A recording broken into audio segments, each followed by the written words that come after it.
سورۃ الاحزاب میں اللہ سبحانہ وتعالیٰ فرماتے ہیں ان اللہ و ملائکتہ یصلون علی النبی یا ایھا الذین آمنوا صلوا علیہ وسلموا تسلیما، بے شک اللہ اور اس کے فرشتے نبی پر صلاۃ بھیجتے ہیں، درود بھیجتے ہیں۔ اے لوگو جو ایمان لائے ہو، آپ پر صلاۃ و سلام بھیجو، خوب سلام بھیجنا۔ سورۃ الاحزاب کی اس آیت سے ہمیں رسول اللہ صلی اللہ علیہ وسلم کے بلند درجات کے بارے میں پتہ چلتا ہے کہ آپ کا درجہ کتنا بلند ہے، کہ اللہ سبحانہ وتعالی فرشتوں کی مجلس میں، فرشتوں کے سامنے رسول اللہ صلی اللہ علیہ وسلم کی مدح و ثنا بیان کرتے ہیں۔ یعنی نبی صلی اللہ علیہ وسلم کی تعریف اللہ سبحانہ وتعالی کہاں بیان کرتے ہیں؟ فرشتوں کے سامنے، کہ وہ آپ کے کتنے پسندیدہ بندے ہیں، ان کا مقام کتنا بڑا ہے، ان کا درجہ کتنا بڑا ہے۔ اور پھر یہ بات بتا کر اس کے بعد ہمیں یہ بتایا گیا کہ فرشتے بھی آپ کی تعریف کرتے ہیں۔ یعنی آپ صلی اللہ علیہ وسلم کی تعریف اللہ تعالیٰ تو فرماتے ہی، اور آپ سوچئے کہ جس کی تعریف اللہ سبحانہ تعالیٰ فرمائے پھر ان کا مقام کتنا بلند ہوگا۔ اور پھر اس کے بعد فرشتے آپ کی تعریف کرتے ہیں، اور ملائے اعلیٰ میں جو بلند فرشتوں کی مجلس ہے اس میں آپ کا ذکر بلند ہوتا ہے۔ یہ کہہ کے ہم سے کہا گیا ہے اے ایمان والو، یعنی جو لوگ محمد صلی اللہ علیہ وسلم پر ایمان رکھتے ہیں انہیں بھی چاہیے کہ وہ کیا کریں؟ محمد صلی اللہ علیہ وسلم پر درود و سلام بھیجیں۔ اور یہ ہمارے اوپر ایک فریضہ ہے کہ آپ صلی اللہ علیہ وسلم نے ہماری ہدایت کے لیے، ہمارے دین کے لیے کتنی تکلیفیں اٹھائیں، کتنی پریشانیاں دیکھی، ہر چیز آپ نے قربان کر دی، اپنا گھر بار، اپنے اہل و عیال، سب کچھ مکہ سے مدینہ کی طرف ہجرت کی، اور پھر ویسے بھی عبادت میں آپ کتنی تکلیف اٹھاتے تھے اور امت کے لیے دعائیں کتنی کرتے تھے۔ تو امت کو بھی چاہیے کہ ان کا شکریہ ادا کریں۔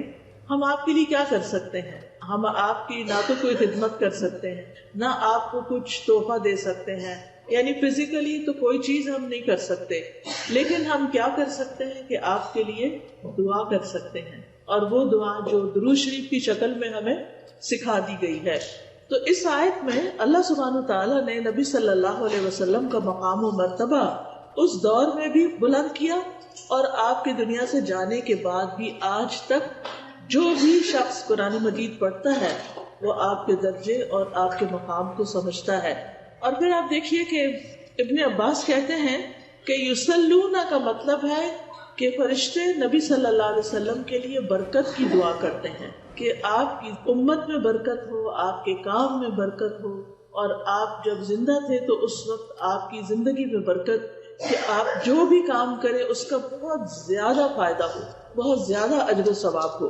اور پھر آپ دیکھیے کہ صرف ہمیں صلاۃ بھیجنے کو، درود بھیجنے کو ہی نہیں کہا گیا، بلکہ اس کے ساتھ ساتھ ہمیں سلام بھیجنے کو بھی کہا گیا، وسلموا تسلیما، اور خوب خوب سلام بھیجو۔ تو اس طرح آپ دیکھیے کہ آپ صلی اللہ علیہ وسلم کے لیے آسمان والے بھی تعریف کرتے ہیں اور زمین والے بھی تعریف کرتے ہیں۔ آسمان والے بھی آپ کی سلامتی کی دعائیں کرتے ہیں، اور پھر زمین والے یعنی ہم لوگ بھی جب آپ پر درود و سلام بھیجتے ہیں تو آپ کی سلامتی اور آپ کے لیے برکت کی دعا کرتے ہیں۔ نبی صلی اللہ علیہ وسلم پر درود بھیجنا اللہ سبحانہ تعالیٰ کے حکم، اللہ تعالیٰ کے فرمان کی تعمیل کرنا ہے، یعنی اللہ تعالیٰ نے ہمیں جو حکم دیا ہے اس کو ماننا ہے۔ اس طرح اس کا ایک فائدہ یہ بھی ہوتا ہے کہ ہم اللہ تعالیٰ کا حکم مان کر بھی ثواب کماتے ہیں۔ درود پڑھ کر تو ثواب کماتے ہی ہیں، لیکن اللہ سبحانہ تعالیٰ کی بات بھی مانتے۔ پھر یہاں یا ایھا الذین آمنوا کہا گیا، یعنی یہ ایمان والوں کی ایک امتیازی شان ہے، یعنی ایمان والوں کے کرنے کے جو کام ہیں ان میں سے ایک اہم کام ہے۔ اور اس طرح ہم آپ صلی اللہ علیہ وسلم کو ایک آنر بھی دیتے ہیں، ان کی عزت کرتے ہیں، ان کا ادب کرتے ہیں، ان کا مقام بلند کرتے ہیں، اور الٹیمیٹلی خود اپنے لیے ثواب و ریوارڈ کماتے ہیں۔ کتنا ثواب؟ حدیث میں آتا ہے رسول اللہ صلی اللہ علیہ وسلم نے فرمایا جو شخص ایک بار مجھ پر درود بھیجے گا اللہ تعالیٰ اس پر 10 بار رحمت نازل، یعنی ویسے تو یہ کہ اللہ کی رحمت حاصل کرنے کے اور بھی کام ہیں، لیکن یہ سب سے آسان اور سب سے بہترین کام ہے کہ جب بھی ہم چاہیں کہ اللہ تعالیٰ ہم پر اپنی رحمت نازل کرے تو ہم کیا کرنا شروع کر دیں؟ درود پڑھنا شروع کر دیں، تو اللہ سبحانہ تعالیٰ کی رحمتیں آنا شروع۔ ہم میں سے کون ہے جس کو اللہ سبحانہ تعالیٰ کی رحمت نہیں چاہتی؟ ہم میں سے ہر ایک اس رحمت کا محتاج ہے اور اس کا منتظر ہے. نہ صرف یہ کہ رحمت نازل ہوتی ہے بلکہ اس کے ساتھ ساتھ گناہ بھی معاف ہوتے ہیں، نیکیوں میں اضافہ ہوتا ہے. ایک اور روایت سے پتہ چلتا ہے کہ جو شخص ایک مرتبہ درود بھیجتا ہے اس پر 10 رحمتیں آتی ہیں، اس کے 10 گناہ معاف ہوتے ہیں اور اس کے 10 درجے بلند ہوتے ہیں. یعنی درجے بلند ہونے کا مطلب کیا ہے کہ وہ اللہ تعالیٰ کے قریب ہوتا جاتا ہے، جنت کے قریب ہوتا جاتا ہے. اور پھر جنت میں بھی آپ کو معلوم ہے کہ درجے ہیں، سب لوگ ایک لیول پر نہیں ہوں گے. جن کے درجے اونچے ہوں گے ان کا مقام بہت بلند ہوگا اور وہ بہت زیادہ اور بھی زیادہ شان والے ہوں. جیسے آپ دیکھتے ہیں کہ دنیا میں بھی سب لوگوں کے درجے ایک جتنے نہیں ہوتے، کوئی کسی لیول پہ ہے، کوئی کسی پہ. خود خاندانوں میں، رشتہ داروں میں ہر ایک کا سٹیٹس الگ الگ ہے. لیکن جو شخص درود پڑھتا ہے اور جو جتنا زیادہ درود پڑھتا ہے اس کا سٹیٹس اللہ کی نگاہ اتنا ہی بلند ہوتا چلا جاتا ہے. اور اسی طرح ایک اور روایت میں بھی آتا ہے کہ نبی صلی اللہ علیہ وسلم نے فرمایا جو شخص میری امت میں مجھ پر اخلاص کے ساتھ دل سے ایک درود پڑھے. یعنی ایک تو یہ کہ ہم کام کاج کر رہے ہوتے ہیں، بعض لوگ ٹی وی دیکھ رہے ہوتے ہیں، ساتھ درود پڑھے ہوتے ہیں، یا واک کر رہے ہیں درود پڑھے، تو کوئی بات نہیں، آپ جہاں بھی ہو درود پڑھتے رہیں، منع نہیں ہے کہ آپ واک میں درود نہیں پڑھ سکتے یا کوئی آپ کے پاس بیٹھا تو آپ درود نہیں پڑھ سکتے. اس کے لیے ہمیں نماز کی طرح شرائط نہیں رکھی گئی. نماز میں تو یہ ہوتا ہے نا کہ پھر آپ کو وضو کرنا ہوتا ہے، پھر آپ اپنا لباس پراپر رکھتے ہیں، پھر آپ قبلے کی طرف منہ کرتے ہیں، پھر آپ کو کسی سے بات نہیں کرنی، آپ کچھ کھا نہیں سکتے، آپ بول نہیں سکتے، آپ سو نہیں سکتے، آپ ہل جل نہیں کر سکتے. نماز کی تو یہ ساری شرائط ہیں، وہ تو ہمیں نماز کے لیے پوری کرنی. لیکن درود کے لیے ایسی کوئی شرط نہیں ہے. ہم لیٹ کے بھی درود شریف پڑھ سکتے ہیں، ہم کھڑے بھی پڑھ سکتے ہیں، ہم واک کرتے ہوئے پڑھ سکتے ہیں، ہم کھانا بناتے ہوئے پڑھ سکتے ہیں، ہم لوگوں کی مجلس میں بھی بیٹھ کر درود شریف پڑھ سکتے ہیں، ہم بازار میں ہیں، شاپنگ کر رہے ہیں، اس وقت بھی ہم دل میں درود شریف پڑھ سکتے ہیں. تو اس لیے جو شخص اخلاص کے ساتھ، دل کے ساتھ درود پڑھے گا تو اللہ تعالیٰ اس پہ 10 رحمتیں بھیجے گا، 10 درجے بلند ہوں گے، 10 نیکیاں لکھی جائیں گی، 10 گناہ معاف ہوں گے. یہ 4 فائدے بتائے گئے ہیں ایک مرتبہ درود پڑھنے کے. پھر اسی طرح ایک اور روایت میں آتا ہے رسول اللہ صلی اللہ علیہ وسلم نے فرمایا جو شخص مجھ پر درود پڑھے تو جب تک وہ مجھ پہ درود پڑھتا ہے فرشتے اس کے لیے دعا کرتے رہتے ہیں. یعنی آپ نبی صلی اللہ علیہ وسلم کے لیے دعا کریں اور فرشتے آپ کے لیے دعا کرتے رہیں گے. ایک شخص نے عرض کیا اللہ کے رسول صلی اللہ علیہ وسلم کیا میں اپنی دعا کا 1/3 حصہ درود نہ کر لوں؟ تو آپ نے فرمایا کہ ہاں اگر تم چاہو تو ایسا کر سکتے ہو. اس نے کہا اگر 2/3؟ آپ نے فرمایا ہاں اگر تم چاہو. اس نے کہا اگر میں ساری دعا درود ہی کو بنا لوں؟ تو آپ نے فرمایا پھر تو یہ تمہارے لیے اللہ تمہارے دنیا اور آخرت کے سب غم ہم کے لیے کافی ہو جائے گا. یعنی اگر آپ کو بعض اوقات انسان کی سچویشن اتنی ٹینس ہوتی ہے کہ اس کو دعا بھی نہیں سمجھ آتی مجھے کیا مانگنا چاہیے. یعنی بعض اوقات ہمارے کوئی عزیز پیارے زندگی اور موت کی کشمکش میں ہوتے ہیں، ہمیں سمجھ نہیں آتی ہم ان کے لیے کیا دعا، ہم ان کے لیے زندگی کی دعا کریں. یہ زندگی تو ان کے لیے بہت تکلیف دہ ہے، ہم انہیں اس حال میں زندہ بھی نہیں دیکھنا چاہتے کہ ہم چاہتے ہیں صحت مند ہوں. اور اگر صحت کی دعا کرتے ہیں تو ڈاکٹرز کہتے ہیں کہ یہ ساری زندگی پیرالائز ہے، یہ اپنے منہ سے کھا نہیں سکیں گے، اپنے منہ سے پی نہیں سکیں گے. کچھ سمجھ ہی نہیں آتی کہ پھر کیا مانگے اور کیا نہ. تو ایسی صورت میں ہم درود شریف پڑھنا شروع کریں کہ اللہ کی رحمت آ جائے. اور اگر اللہ کی رحمت آ جائے تو اللہ تعالیٰ اس بندے کو بالکل سیدھا اٹھا کے کھڑا کر سکے. جو رب مردوں کو اٹھا کے کھڑا کر سکے، جو مردوں کو زندہ کرے گا، کیا وہ ایک بیمار شخص کو، ایک تکلیف کی حالت میں جو شخص ہے اس کو وہ سیدھا تندرست نہیں کر سکتا؟ بالکل کر سکتا ہے. اللہ تعالیٰ کے لیے تو کچھ بھی مشکل نہیں. تو اس لیے ہمیں اپنی زندگی میں درود کی کثرت کر دینی چاہیے. پھر اسی طرح یہ ہے کہ رسول اللہ صلی اللہ علیہ وسلم نے فرمایا مجھ پر درود بھیجا کرو کیونکہ تمہارا مجھ پر درود بھیجنا تمہارے لیے باعث برکت ہے، اور میرے لیے اللہ سے وسیلہ کا سوال بھی کیا کرو. یعنی درود بھی بھیجو، سلام بھی بھیجو اور وسیلہ کی دعا بھی کرو. اب یہ وسیلہ کیا چیز ہے؟ جنت میں ایک مقام ہے جو سب سے زیادہ خوبصورت ہے، یعنی پوری جنت سے زیادہ خوبصورت ہے، اور وہ مقام صرف ایک شخص کو ملے گا، صرف ایک کو وہ ملے گا، کسی اور کو وہ نہیں ملے گا. تو نبی صلی اللہ علیہ وسلم نے فرمایا مجھے امید ہے کہ وہ میں ہی ہوں گا، کیونکہ آپ کا مقام اور درجہ ساری انسانیت سے بڑھ کر ہے. تو اب آپ دیکھیے کہ وہ ہے تو آپ کے لیے، لیکن آپ نے امت کو شرف بخشا کہ ہم آپ کے لیے یہ دعا کریں کہ اللہ تعالیٰ ہمارے نبی کو وہ مقام وسیلہ عطا فرمانا۔ پھر اسی طرح آپ دیکھیے کہ جب ایک شخص درود پڑھتا ہے تو وہ درود اس شخص کی طرف سے نبی صلی اللہ علیہ وسلم کو پہنچایا جاتا ہے، آپ کو بتایا جاتا ہے۔ رسول اللہ صلی اللہ علیہ وسلم نے فرمایا جو شخص ایک بار مجھ پر درود بھیجے اللہ اس پر 10 رحمتیں نازل کرے گا، اس پر ایک فرشتہ مقرر ہے جو مجھ تک پہنچاتا رہتا ہے۔ یعنی ہم اپنے گھر میں بیٹھ کے پڑھیں، بعض اوقات ہم سوچتے ہیں نا کوئی مدینہ جائے، کوئی روزے پہ جائے اور ہمارا سلام لے کر جائے، تو بات یہ ہے کہ وہاں جا کر کوئی پہنچائے یا آپ یہاں اپنے گھر میں بیٹھے ہوئے درود پڑھ رہے ہیں، یہاں پڑھ رہے ہیں اور اللہ تعالیٰ کی طرف سے فرشتہ مقرر ہے، وہ آپ کا درود وہاں تک لے جائے گا، پہنچا دے گا۔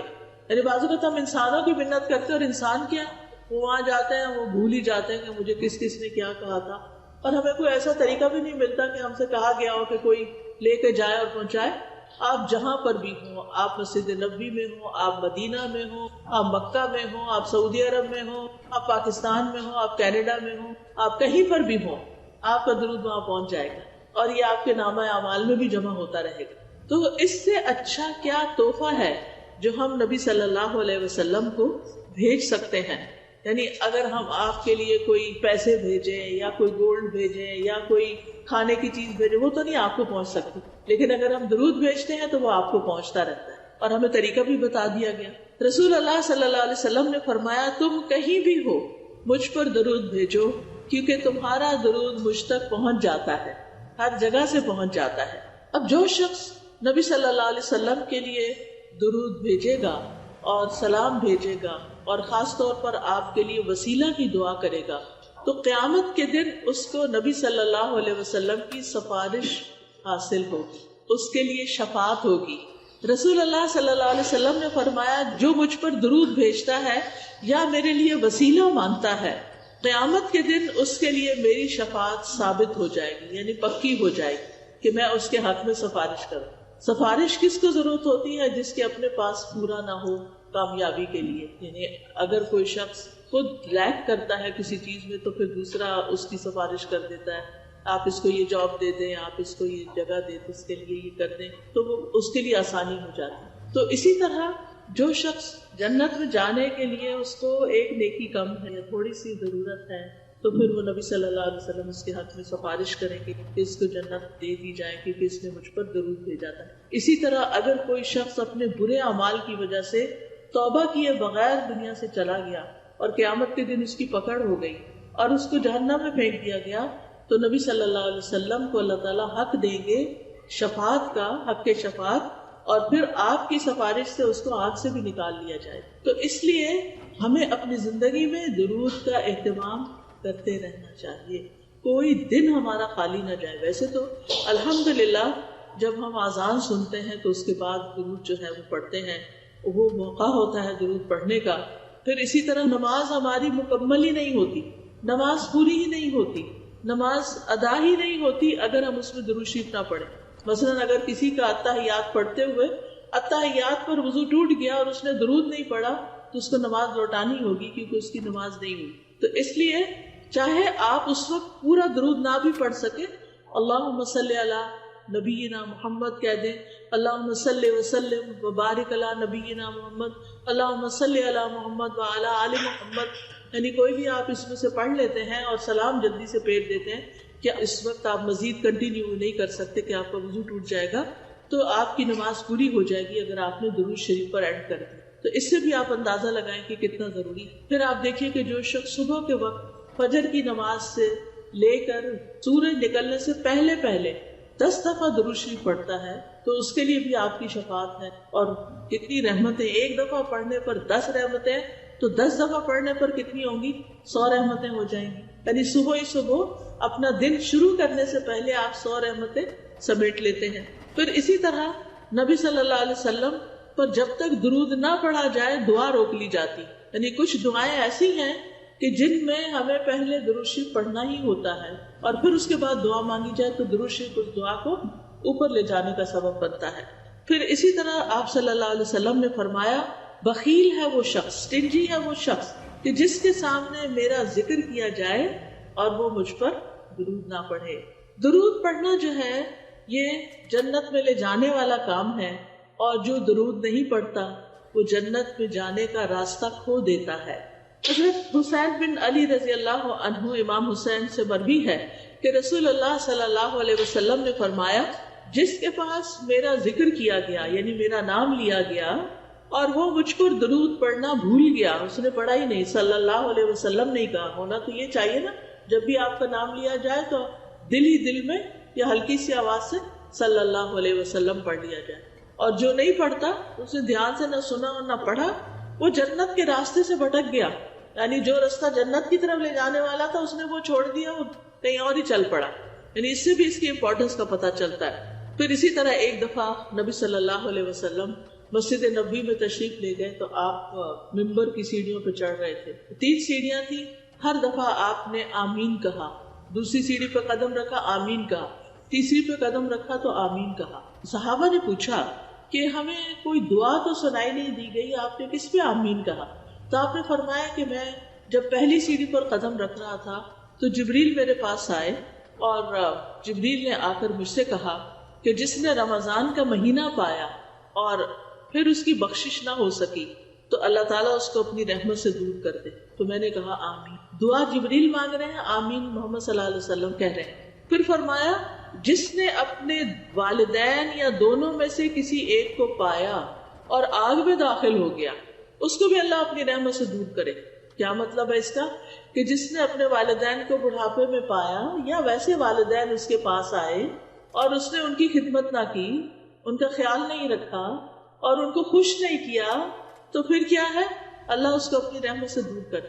اللہ کے حق کے بعد سب سے پہلا حق والدین کا حق ہوتا ہے، بھلے انہوں نے زندگی میں ہمارے ساتھ کوئی زیادتی کی. کیونکہ کچھ بچوں کو اپنے ماں باپ سے بہت شکایت ہوتی ہے، اور خاص طور پر جب بچے چھوٹے ہوتے ہیں تو اس وقت تو ان کو خواہ کی شکایتیں ہوتی ہیں، اور بعض اوقات وہ سمجھتے ہیں کہ ماں باپ کو تو کچھ پتہ ہی نہیں ہے. ہم زیادہ علامہ فلسفی بن گئے ہیں 4 جماعتیں پڑھ کے، اور ماں باپ تو بس یہ تو دیسی ہیں، پیچھے سے آئے ہیں، ان کو نہیں پتا کہ یہاں کیا ہوتا ہے. تو بات یہ ہے کہ ماں باپ کچھ بھی ہو، چاہے چٹے ان پڑھی کیوں نہ ہو، ہم پر لازم ہے کہ ہم ان کی رسپیکٹ کریں، ہم ان کی کیئر کریں، ہم ان کا خیال کریں، چاہے وہ غلطیاں کر رہے ہوں. پھر بھی حضرت اسماء رضی اللہ تعالی عنہا کی والدہ مشرکہ تھی، مشرک تھی، مسلمان نہیں ہوئی تھی. حضرت اسماء ہجرت کر کے مدینہ آ گئی تھی، کیونکہ جتنے بھی مسلم تھے انہوں نے مکہ چھوڑا، مدینہ آ گئے. اب ظاہر ہے بیٹی مدینہ میں ہے اور ماں مکہ میں ہے. اب ماں کو کچھ ضرورت پیش آتی ہے تو وہ مکہ آتی ہے ٹریول کرتے. اس زمانے کا ٹریول 8 دن سے پہلے پہنچتے نہیں تھے لوگ، اور وہ آ کے اپنی بیٹی کے پاس جاتی ہے اور کہتی ہے کہ بیٹی مجھے کچھ ضرورت ہے، کچھ مال کی ضرورت ہے، میری کچھ ضروریات ہیں تو تم پوری کرو. کیونکہ اس کو پتا تھا کہ ابو بکر کی بیٹی ہے رضی اللہ تعالیٰ عنہ کی، اور ابو بکر ایک مالدار انسان ہے اور بیٹی کے پاس بھی ہوگا تو بیٹی مجھے کچھ دے گی. اب ان کو پریشانی ہوئی کہ میری ماں تو مسلم ہی نہیں، تو میں ان کے ساتھ اس میں سلوک کروں یا نہ، میں ان کو کچھ دوں یا نہ، شاید مجھے اپنا مال صرف مسلم ماں کو ہی دینا چاہیے تو ان کو نہیں دے سکتی. تو انہوں نے کہا اچھا میں ذرا ابھی آتی ہوں. پھر وہ نبی صلی اللہ علیہ وسلم کے پاس تشریف لائیں اور آپ سے پوچھا کہ اللہ کے رسول صلی اللہ علیہ وسلم، میری والدہ مکہ سے آئی ہیں اور وہ مسلمان نہیں ہیں اور وہ مجھ سے مدد چاہتی ہیں، کیا میں ان کی مدد کر دوں؟ تو آپ نے فرمایا صلی امکی، اپنی ماں کے ساتھ صلہ رحمی کرو، یعنی اپنی ماں کے ساتھ حسن سلوک کرو. یعنی ماں جو کچھ کہتی ہے، جو مانگ رہی ہے وہ دو اس کو. یعنی اگر ماں آپ کے خیال میں بہت گناہ گار ہے، اللہ نہ کرے کسی کی بھی ماں ہو، لیکن بعض لوگ ہوتے ہیں ان کو بڑے گلے شکوے ہوتے ہیں، ہماری ماں کا کیریکٹر ٹھیک نہیں، ہماری ماں یہ ایسی اور ویسی، روح کانپ اٹھتی ہے بعض اوقات لوگوں کی شکایتیں سن سن کے جو ان کو اپنی ماں سے ہوتی ہیں یا باپ سے ہوتی ہیں. بعض اوقات ماں اور باپ میں نہیں بنتی، آپس میں لڑائی ہو جاتی ہے، طلاق ہو جاتی ہے، کچھ بچے ماں کے بن جاتے ہیں، کچھ باپ کی طرف ہو جاتے ہیں، پھر وہ ان کو ایک دوسرے کو بلیم کرتے رہتے. یاد رکھیے ماں اور باپ کی لڑائی میں کبھی آپ کسی ایک کا فریق نہ بنے، کسی ایک کی پارٹی نہ بنے، آپ دونوں کی رسپیکٹ دیں. ٹھیک ہے ماں کا درجہ 3 گنا زیادہ ہے، لیکن اگر ماں کہتی ہے کہ باپ سے ملو ہی نہیں تو یہ اس کی بات غلط ہے. ٹھیک ہے جب تک آپ ماں کے پاس ہیں آپ کو سننی ہوگی بات، لیکن جب آپ انڈیپینڈنٹ ہو جائیں، الگ ہو جائیں، شادی ہو جائے، اپنے گھر والے ہو جائیں، تو باپ کو ضرور یاد کریں، باپ کے پاس جائیں. یہ ضروری نہیں کہ آپ ماں کو آ کے بتائیں ہم ہو کر آئے ہم نے باپ کو یہ دیا، یہ باپ کے ساتھ ایسا کیا، کیونکہ اس سے اس کا دل خفا ہوگا. لیکن آپ کے اوپر اپنا جو فرض بنتا ہے باپ کی بھی دیکھ بھال کرنے کا، اس کو آپ پورا کریں. چاہے باپ نے آپ کو ڈس اون کر دیا، نکال دیا گھر سے، جو بھی کیا، اس کا وہ ذمہ دار خود ہے، وہ اللہ کو جواب دے گا. اس کے لیے بھی دعا کرے اللہ اس کو بخش دے. لیکن کہنے کا مطلب یہ ہے کہ والدین کی عزت، والدین کے ساتھ حسن سلوک ہمارے دین کا ایک حصہ ہے، اور ہم مسلمانوں کی شناخت ہے کہ وہ اپنے ماں باپ کو یاد رکھتے ہیں. ہم دوسرے قوموں کی طرح نہیں ہے کہ جو سال میں ایک دن مدرس ڈے پہ ماں باپ کو کوئی گفٹ دے دیں اور باقی سال پلٹ کے پوچھے بھی نہ کہ تم کون ہوتے ہیں. ہمارا کلچر، ہمارا دین، ہمارے طور طریقے، ہمارا لائف سٹائل مسلمانوں والا ہونا چاہیے، کیونکہ اللہ نے ہمیں گائیڈنس سے نوازا ہے، نور عطا کیا ہے، روشنی عطا کی ہے. ہمیں محمد صلی اللہ علیہ وسلم جیسے پیغمبر دیے ہیں جن کے بارے میں اللہ تعالیٰ اسی سورۃ الاحزاب میں فرماتے ہیں لَقَدْ كَانَ لَكُمْ فِي رَسُولِ اللَّهِ أُسْوَةٌ حَسَنَةٌ، تمہارے لیے اللہ کے رسول صلی اللہ علیہ وسلم کی زندگی میں خوبصورت نمونہ ہے. تو ہمیں تو اس نمونے کو اڈاپٹ کرنا ہے، ہمیں تو آپ کی تعلیمات کو دیکھنا ہے، ہمیں تو آپ کی سنتوں پر چلنا ہے، ہمیں تو آپ کی شفاعت حاصل کرنی ہے، ہمیں تو آپ پر درود بھیجنا ہے، ہمیں تو آپ کی سیرت پڑھنی ہے، ہمیں تو آپ کا ایسا امتی بننا ہے کہ جس پر آپ قیامت کے دن خوش ہو جائیں کہ یہ دیکھیں میرا امتی جس نے میرے بعد میرا کام آگے بڑھایا، لوگوں کو مسلمان کیا. ہمارے پیغمبر نے آ کر کیا کیا تھا دنیا میں؟ سب سے بڑا کام کون سا کیا تھا؟ لوگوں کو اللہ کی طرف بلایا تھا، اسلام کی طرف بلایا تھا، لوگوں کو جہنم سے بچایا تھا. آپ کا ٹائٹل بشیر اور نذیر تھا کہ آپ خوشخبری دینے والے بھی تھے اور ڈرانے والے بھی تھے. آپ نے لوگوں کو سب سے پہلے جو آپ پر وحی نازل ہوئی، خاندان کو اکٹھا کیا، ان کو اسلام کے بارے میں بتایا. پھر بڑی بگر ایکسٹینڈیڈ فیملی اور باقی مکہ والوں کے لیے صفا پہاڑی پر چڑھ کر آپ نے لوگوں کو اسلام کی دعوت دی، جس پر آپ کا چچا آپ کا بہت مخالف ہو گیا. تو ہمیں تو اس لیگیسی کو آگے لے کے چلنا ہے اور نبی صلی اللہ علیہ وسلم کے سچے پکے امتی بننا ہے کہ قیامت کے دن ہماری ملاقات ہو تو حوض کوثر پر ہم آپ کے ہاتھ سے پانی پینے والے ہیں، وہ پانی کہ جو شہد سے میٹھا، دودھ سے زیادہ سفید اور برف سے زیادہ ٹھنڈا ہے. آپ سوچیے کہ وہ کتنا لذیذ ہوگا، اور جو ایک دفعہ پیے گا اس کو پھر کبھی پیاس نہیں لگے. تو حشر کے میدان میں تو دھوپ بھی ہے اور گرمی بھی ہے اور پشیمانی بھی ہے اور خوف بھی ہے، وہاں پر ٹھنڈا سایہ کہاں ملے گا اور ٹھنڈا پانی کہاں ملے گا نبی صلی اللہ علیہ وسلم کے. لیکن آپ کے قریب کون ہوگا؟ آپ نے فرمایا جس کے اخلاق بہت اچھے اور جس کے اندر عاجزی اور انکساری ہو. آپ نے کہا کہ قیامت کے دن تم میں سے سب سے زیادہ جو لوگ میرے قریب ہوں گے وہ ہوں گے کہ جن کے اخلاق اچھے ہوں گے، اور الموتقون اکنافہم، جن کے کندھے جھکے ہوں گے. مطلب یہ نہیں کہ ایسے اڑا کے چلے، مطلب یہ ہے کہ جن کے اندر عاجزی ہو. آپ دیکھیں کہ جب آپ کسی کو توجہ دیتے ہیں تو ایسے اپنے کندھے ہلکے سے جھکا لیتے ہیں. جب آپ کسی سے پیار لیتے ہیں یا آپ کسی کے ساتھ ملتے ہیں تو آپ اس کے طرف جھک جاتے ہیں، تو آپ کے کندھے آگے کو ہو جاتے ہیں. آپ کسی کی بات سنتے ہیں تو آپ اس کی طرف متوجہ ہوتے ہیں تو کندھے جھک جاتے ہیں. تو آپ نے کندھے جھکانے والے کی یہ تعریف کی کہ وہ قریب ہوں گے قیامت کے دن میرے، یعنی جن کے اندر انسانوں کی ہمدردی ہوگی، انسانوں کے ساتھ اچھا سلوک کرتے ہوں گے، ان کا خیال رکھتے ہوں گے. اور اس کی ابتدا جو ہوتی ہے وہ اپنے گھر سے ہی ہوتی ہے کہ اپنے بہن بھائیوں کے ساتھ، اپنے رشتہ داروں، اپنے والدین کے ساتھ، اپنے دوستوں کے ساتھ، جو بھی ہمارے ساتھ رہتے ہوں، سب سے پہلے حسن سلوک کے جو محتاج ہیں وہ وہی ہیں. ایک شخص آپ کے پاس آیا اور اس نے کہا کہ میں سب سے زیادہ اچھا سلوک کس کے ساتھ کروں؟ میرے حسن سلوک کا سب سے زیادہ مستحق کون ہے؟ آپ نے فرمایا امو کی، تمہاری ماں. وہ پھر سوال لے کر آیا، اس کے بعد کس سے اچھا سلوک کروں؟ فرمایا تمہاری ماں. اس نے پھر سوال کیا کہ سب سے زیادہ اچھے سلوک کا مستحق کون ہے، یعنی سب سے زیادہ میں نیکی کس کے ساتھ کروں، کس کا خیال سب سے زیادہ رکھوں؟ فرمایا تمہاری ماں. اس نے پھر سوال کیا کہ شاید اب مجھے کچھ اور پتا چلے، تو آپ نے فرمایا تمہارا باپ. تو باپ کی بھی عزت ہے، لیکن باپ کے مقابلے میں ماں کا مقام، عورت کا مقام اللہ کے رسول صلی اللہ علیہ وسلم نے بہت بڑھایا، اور اس انسان کو تعلیم دے کر ہم سب کو بھی سکھا دیا کہ ہمیں کیا کرنا ہے. کیونکہ ماں تکلیف زیادہ اٹھاتی ہے، ماں حمل اٹھاتی ہے، ماں پھر ولادت کی تکلیف اٹھاتی ہے، ماں دودھ پلاتی ہے، راتوں کو جاگتی ہے، تو پھر ہر سٹیپ کے حساب سے اس کا درجہ بھی بلند ہوتا چلا جاتا ہے. اور پھر تیسری دفعہ آپ صلی اللہ علیہ وسلم کے سامنے جبریل علیہ السلام نے دعا مانگی کہ جس کے سامنے آپ کا ذکر آئے اور وہ آپ پر درود نہ بھیجے، اللہ اس کو بھی اپنی رحمت سے دور کر دے. تو آپ نے فرمایا آمین. تو اس سے پتہ چلتا ہے کہ ہم میں سے ہر ایک کو خود سے بھی درود پڑھنا چاہیے، لیکن اگر کوئی پڑھ رہا ہو تو اس کے ساتھ ہمیں بھی یاد کرنا چاہیے نبی صلی اللہ علیہ وسلم کو، ہمیں بھی درود پڑھنا چاہیے. اور درود پڑھنے کے فائدے آخرت میں تو ہو گئی، شفاعت ملے گی، آپ کا قرب ملے گا، آپ کے ہاتھوں حوض کوثر پہ پانی ملے گا، لیکن دنیا میں بھی اس کے فائدے ہیں. اور یہ تجربہ شدہ بات ہے کہ جس کی زندگی میں مشکلات آ جائیں، جس کی زندگی میں پریشانیاں آ جائیں، وہ درود شریف کی کثرت کر دے. جو لوگ آپ میں سے عمرے پر گئے، جن کو سعادت اللہ نے نصیب کی، وہ لوگ مسجد قباء بھی گئے ہوں گے. مسجد قباء جانے کا ثواب کتنا ہے کہ جو شخص اپنے گھر سے وضو کر کے چلے مسجد قباء جائے، وہاں 2 رکعت نماز پڑھے، اس کو پورے عمرے کا ثواب ملتا ہے. یہ ہمیں نبی صلی اللہ علیہ وسلم نے بتایا. تو مسجد قباء کے ایک امام ہیں شیخ صالح المغامسی. صالح المغامسی جو تھے، ان کے دل میں کوئی تکلیف ہو گئی تو ان کا ہارٹ کا آپریشن ہوا. جب ہارٹ کا آپریشن ہوا، آپریشن تو اچھا ہو گیا، لیکن نیکسٹ ڈے پتا چلا کہ خون واپس دل کے اوپر جم رہا ہے اور بہت خطرناک صورت پیدا ہو گئی ہے اور دوبارہ آپریشن کرنا پڑے گا. اب جب وہ ہوش میں تھے، وہ خوش تھے پہلے کہ میرا آپریشن کامیاب ہو گیا، لیکن انہوں نے دیکھا کہ 10 ڈاکٹر آ گئے اور وہ آپس میں ڈسکشن کر رہے ہیں، تو ان کو سمجھ آئی کہ یہ کوئی مسئلہ گڑبڑ ہے. بہرحال انہوں نے آ کے خبر سنائی کہ آپ کا آپریشن دوبارہ ہوگا. اب آپ سوچئے کہ ایک شخص ایک دفعہ سرجری سے گزرا ہے اور دوسری دفعہ اب اس کی سرجری ہونے لگی ہے.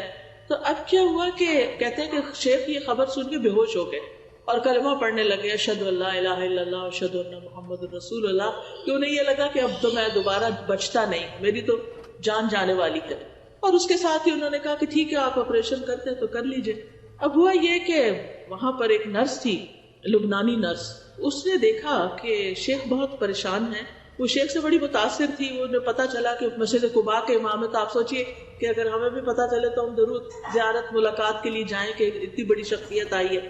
تو نرس کو جب پتا چلا کہ شیخ کا آپریشن دوبارہ ہو رہا ہے اور اتنی بڑی تکلیف دوبارہ اٹھانے لگے ہیں، تو چونکہ لبنانی بھی عرب ہوتے ہیں تو وہ شیخ سے کہنے لگی، یا صالح صلی علی النبی وربی یفرج. شیخ صالح تم درود کیوں نہیں پڑھتے، اللہ مشکل آسان کر دے گا. سبحان اللہ. شیخ نے اسی وقت شروع کر دیا، اللہم صلی علی محمد وعلی آل محمد، اللہم صلی علی محمد وعلی آل محمد، پڑھنا شروع کر دیا. شیخ اپنا یہ قصہ خود سناتے ہیں صحیح ہونے کے بعد، قسم اٹھا کے کہ کوئی چیز اندر تبدیل ہو گئی. یہ درود پڑھ رہے تھے اور کوئی چیز اندر تبدیل ہو گئی، اور جو میرے آپریشن کے لیے سارا تیاری کر کے رکھی ہوئی تھی وہ دھری کی دھری رہ گئی. یعنی کہ اینڈ میں دوبارہ انہوں نے جب ہارٹ کو سکین کیا ہوگا یا جو بھی اللہ جانے کیا، جب انہوں نے الٹرا ساؤنڈ کی اسکرین دیکھی تو حیران ہو گئے کہ یہ تو سب کچھ ٹھیک ہو گیا، سب تبدیل ہو گیا اندر، تب ضرورت نہیں رہی. اور شیخ اس وقت رونا شروع ہو گئے کہ یہ درود شریف کی برکت سے ہوا. تو آپ دیکھیے کہ یہ کسی عام انسان کا قصہ نہیں ہے. شیخ ہیں جو خود لوگوں کو ہر وقت تعلیم دیتے ہیں. کہ اتنے بے شمار لیکچر ہیں، میں ہر ہفتے ان کے لیکچر، جب میں تدبر قرآن ویکینڈ پہ میری کلاس ہوتی ہے قرآن مجید کی تفسیر کی، تو میں ان کو ضرور سنتی ہوں. اور اب تو ویک ڈیز میں بھی ہو رہی، تو الحمدللہ اللہ نے موقع دیا. تو ماشاءاللہ یہ اتنی اچھی قرآن کی تفسیر کرتے ہیں، عربی میں ہوتی ہے obviously، اتنی اچھی تفسیر کرتے ہیں کہ بالکل نئے طریقے سے چیزیں سمجھ میں آتی ہیں. اب ایک شخص جو اتنا بڑا عالم ہو، کسی معمولی شخص کو کوئی مسجد قباء کا امام نہیں لگایا جاتا. اس کا علم، اس کا تجربہ، اس کے کریڈینشلز کیسے ہوں گے. لیکن ہوتا یہ ہے کہ ہم سب انسان ہیں، کوئی کتنا بھی نیک ہو، کوئی کسی بھی درجے پہ پہنچا ہوا ہو، کوئی کسی بھی مقام پہ ہو، یاد نہیں رہتا. اور خاص طور پہ جب تکلیف پریشانی آتی ہے تو بھول جاتے ہیں کہ اس وقت ہم درود بھی پڑھ سکتے ہیں. تو اس وقت ہو سکتا ہے کہ ایک بالکل عام شخص جس کے پاس بہت نالج نہ ہو، لیکن اس نے ایک چیز پکڑی ہوئی ہو علم کی اور اس پر عمل کرنے والا ہو سکتا ہے وہ نفس خود بہت پڑھتی ہو. تو جو شخص خود کوئی چیز کرتا ہے، جب وہ کچھ کہتا ہے تو اس کے کہنے کا اثر بھی اور ہوتا ہے، اور پھر دوسرے پہ جو اثر ہوتا ہے اور دوسرا جب وہ کام کرتا ہے اس کو بھی فائدہ ہوتا ہے. کیونکہ نیک عمل کی برکتیں بہت ہوتی. وہ خاتون نے کا کہنا اور شیخ کا پڑھنا اور یہ سب چینج ہونا، اور انہوں نے واقعہ بیان کیا اور قسم کھا کے بتایا کہ یہ بالکل سچا واقعہ ہے. تو اس سے یہ پتہ چلتا ہے کہ ہم میں سے ہر ایک کو اپنی زندگی میں درود شریف کی کثرت کر دینی چاہیے. اور خاص طور پر جمعے کے دن جو ہے وہ آپ صلی اللہ علیہ وسلم نے خود حکم دیا ہے کہ جمعے کے دن یعنی جمعے کی رات سے ہی شروع ہو جائے. جمعرات کا دن جب اینڈ ہوتا ہے اور مغرب ہو جاتی ہے تو جمعہ شروع ہو جاتا ہے. عربی زبان میں رات پہلے آتی ہے، کیونکہ لونر کیلنڈر استعمال کرتے ہیں نا، چاند کا رات والا، تو وہ چاند کے نظر آنے سے شروع ہو جاتا ہے نا کیلنڈر، یعنی جس وقت چاند نظر آئے مہینہ شروع ہو گیا، رمضان شروع ہو گیا، آپ روزے سے پہلے ہی تراویح شروع کر دیتے ہیں. لیکن جو دوسرا کیلنڈر ہے ہمارا شمسی کیلنڈر، چونکہ ہم سورج کے ساتھ وہ سب کرتے ہیں، تو وہ ہمارا دن سے کیلنڈر شروع ہوتا ہے، ان کا رات سے شروع ہوتا ہے. تو جتنا بھی عربی میں رات کا ذکر پہلے آتا ہے، تو جب رات ہو جائے یعنی کہ جمعرات ختم ہو اور جمعے کی رات شروع ہو جائے تو درود کی کثرت شروع کر دیا کرے. اللہ ہم سب کو توفیق عطا فرمائے، کیونکہ نبی صلی اللہ علیہ وسلم کا نام سنتے ہی ہمیں پڑھنا چاہیے، نماز میں پڑھنا چاہیے، دعا سے پہلے پڑھنا چاہیے، کسی مجلس میں بیٹھے ہو تو پڑھنا چاہیے. رسول اللہ صلی اللہ علیہ وسلم نے فرمایا جو لوگ کسی جگہ پر مجلس کریں، یعنی کوئی سوشل گیدرنگ بھی ہے، لیکن اس میں اللہ کا ذکر نہ کریں اور نہ اپنے نبی پر درود بھیجیں، تو وہ ان کے لیے نقصان کا باعث ہوگی. اللہ چاہے تو اس میں اگر کوئی ایسی چیز ہوئی تو اس پہ انہیں پکڑ سکتا ہے، چاہے تو انہیں بخش بھی دے. اسی طرح جو لوگ کسی مجلس میں بیٹھے اور وہاں وہ اللہ کا ذکر نہ کریں اور درود نہ پڑھیں تو وہ مجلس قیامت کے دن ان کے لیے حسرت کا باعث ہوگی. یعنی آپ لوگوں سے شرمائے نہیں کریں، آپ جہاں بھی ہوں بات کریں، لوگوں کے جو ڈسکشن ہو رہی ہے اس میں حصہ لیں اور بیچ کے گیپس میں درود بھی پڑھ لیا کریں. اسی طرح اذان کے بعد درود پڑھیں، مسجد میں داخل ہوتے وقت درود پڑھیں، اللہم اغفر لی ذنوبی وافتح لی ابواب رحمتک، اور پھر اللہم صلی علی محمد وعلی آل محمد. پھر صفا مروہ کی سعی کرنے کے نصیب ہو، آپ جس وقت طواف کر رہے ہوں اس میں بھی، اور خاص طور پر جمعے کی رات اور جمعے کے دن نبی صلی اللہ علیہ وسلم نے خاص طور پر اس کی تاکید کی. پھر جب نماز جنازہ ہوتا ہے تو اس کی دوسری تکبیر جب ہوتی ہے اس کے بعد بھی درود پڑھا جاتا ہے. قنوت نازلہ میں پھر نبی صلی اللہ علیہ وسلم کا نام لکھتے وقت صلی اللہ علیہ وسلم لکھنا چاہیے، اور ہر وقت چلتے پھرتے، کھانا پکاتے، اٹھتے بیٹھتے، لیٹتے، رات کو سوتے وقت آپ درود پڑھتے پڑھتے سو جائیں، رحمتیں آ رہی ہیں آپ کی اور آپ نیند کی آغوش میں چلے جائیں. کچھ لوگوں کو انسومنیا ہوتا ہے تو اس کا ایک بڑا اچھا یہ طریقہ ہے کہ آپ درود پڑھنا شروع کر دیں، تسبیح کرنا شروع کر دیں. اور اسی طرح ایک نسخہ کسی نے بتایا تھا کہ سورۃ کہف میں آتا ہے نا کہ جب وہ کہف میں جو لیٹے ہوئے تھے وہ سو گئے تھے، وَتَحْسَبُهُمْ أَيْقَاظًا وَهُمْ رُقُودٌ، یہ اگر آپ پڑھنا شروع کریں تو نیند آ جاتی ہے. کچھ لوگوں کو نیند نہ آنے کا پرابلم ہوتا ہے، ویسے نیند آ رہی ہے جو ہی لیٹے گا نیند غائب. تو درود شریف لمبے سے لمبا بھی آپ پڑھ سکتے ہیں جس کو درود ابراہیمی کہتے ہیں، اور چھوٹے سے چھوٹا بھی پڑھ سکتے ہیں، صلی اللہ علیہ وسلم، اللہم صلی علی محمد، اللہم صلی علی محمد وعلی آل محمد، اللہم صلی علی محمد النبی الامی وعلی آل محمد. اور آل کا ذکر اس لیے کرتے ہیں کیونکہ آپ کی آل اولاد نے، آپ کی ازواج، آپ کی ذریت، انہوں نے بھی نبی صلی اللہ علیہ وسلم کے ساتھ دین کے لیے بہت سی قربانیاں کی، تو ان کا بھی حق بنتا ہے کہ ان کو بھی ساتھ دعاؤں میں شریک رکھا جائے. اور پھر آپ دیکھیے کہ نبی صلی اللہ علیہ وسلم پر سلام بھی بھیجنا چاہیے، اور یہ ہم خاص طور پر جب اتحیات پڑھتے ہیں تو اس میں سلام آتا ہے، السلام علیکہ ایھا النبی ورحمۃ اللہ وبرکاتہ، السلام علینا وعلی عباد اللہ. اور جب ہم اللہم صلی وسلم کہتے ہیں نا، سلم، تو یہ سلام ہوتا ہے. تو یہ والا درود جب آپ پڑھتے ہیں نا، اللہم صلی وسلم وبارک علی نبینا محمد، تو یہ بہت جامع سے الفاظ ہیں اور اس میں درود اور سلام سبھی کچھ آ جاتا ہے. فرشتے ہمارا سلام بھی نبی صلی اللہ علیہ وسلم کو پہنچا دیتے ہیں. تو بہرحال کرنے کا کام یہ ہے کہ ہمیں نبی صلی اللہ علیہ وسلم پر کثرت سے درود و سلام پڑھنا چاہیے، خصوصاً جمعے کے دن، اور پھر دعائیں مانگنے سے پہلے، اور پھر غم، دکھ، ڈپریشن، پریشانی، ان چیزوں سے بچنے کے لیے، بچوں کی ہدایت اور اصلاح کے لیے، اور اللہ تعالیٰ کی فوری رحمت حاصل کرنے کے لیے اذان سننے کے بعد. اور پھر یہ ہے کہ جو درود آپ نے خود پڑھا اور ہمیں سکھایا اس کو پریفرنس دیں، اس کو فضیلت دیں. بعض لوگ وہ درود نہیں پڑھتے، اپنے خود سے بنائے ہوئے جو ہیں ان کے پیچھے لگ جاتے ہیں اور ان کی خود ہی فضیلت بنا لیتے ہیں. تو ہم پر کوئی وحی تو نہیں آتی نا کہ ہمیں پتہ چلے کہ کیا زیادہ بہتر ہے. تو وحی کے ذریعے نبی صلی اللہ علیہ وسلم نے ہمیں جو درود بتائے ہیں ان کی پابندی ضروری ہے.